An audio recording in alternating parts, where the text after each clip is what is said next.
गत 6 मार्च को कोपरखेड़े के विद्या भवन सोसाइटी में चल रही एक निजी ट्यूशन क्लास में बड़ा हादसा हुआ। क्लास के दौरान इमारत के पहले माले का स्लैब का हिस्सा अचानक गिर गया, जो सीधे छात्रों पर आ गिरा। इस दर्दनाक हादसे में 14 वर्षीय छात्र मनीष राहुल म्हसे की मौत हो गई, जबकि करीब 12 अन्य छात्र घायल हो गए।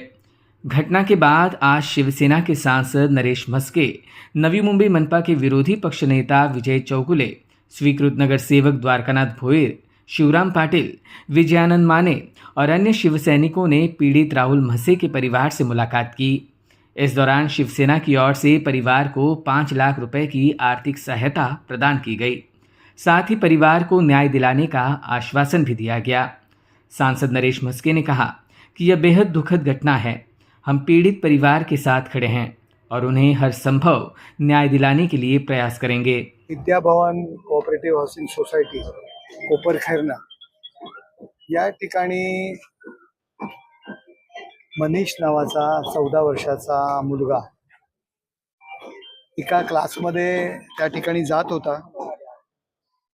श्रीमती श्यामला चौधरी ह्या प्रायव्हेट ट्युशनचा त्या ठिकाणी होती आणि त्या ठिकाणी तो जात होता।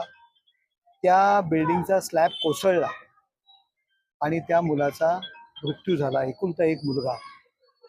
त्यांच्या कुटुंबावरती शोककळा पसरलेली आहे आणि शिवसेनेतर्फे माननीय मुख्य नेते एकनाथ शिंदे साहेब यांच्या आदेशानुसार आमचे नेते असतील विजय चौगुले, आमचे द्वारकानाथ भोयर, त्या ठिकाणी शिवराम पाटील, त्या शिवसेनेच्या वतीने त्या ठिकाणी त्यांच्या कुटुंबाला एक आर्थिक मदत म्हणून 5 लाख रुपयाची मदत आज या ठिकाणी आम्ही केलेली आहे। पैसे देऊन त्या कुटुंबाची जी काही हानी झालेली आहे ती काही भरून नाही निघणार आहे। त्याचे वडील एक रिक्षा चालक आहेत, परंतु त्या कुटुंबाच्या एक आर्थिक हातभार खारीचा वाटा उचलावा म्हणून शिवसेनेने ही मदत केलेली आहे। त्यांची लहान मुलगी आहे, 10वीला शाळा शिकत आहे, रिक्षा चालकाचा ते व्यवसाय करतात, त्यामुळे त्या कुटुंबाला मदत करणं गरजेचं आहे। यापूर्वी केली होती का? त्यांना इंटिमेशन दिली होती का?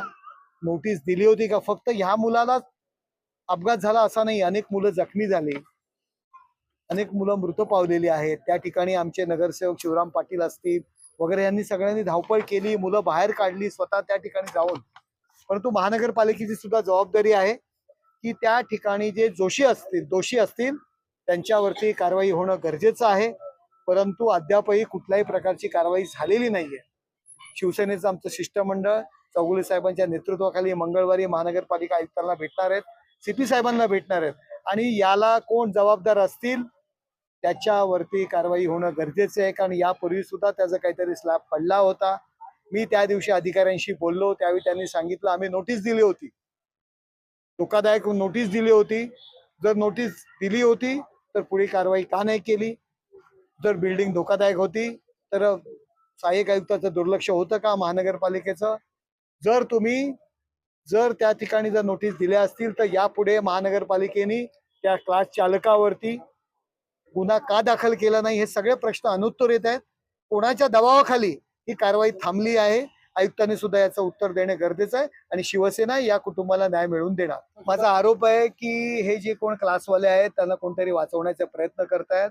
त्या दिवशीच्या महासभेमध्ये आमचे विजयजी चौगुले असतील, द्वारकानाथ भोयर, शिवराम पाटील यांनी तो प्रश्न उपस्थित केला, श्रद्धांजलीचा विषय उपस्थित केला, परंतु तो विषयी या महासभेमध्ये घेऊन दिला जात नव्हता। श्रद्धांजलीच्या सभेत नावे घेऊन दिलं जात नव्हतं। नक्की आपण कुणाला पाठीशी घालतोय हे नवी मुंबईकर जनतेने विचार करण्याची वेळ आलेली आहे।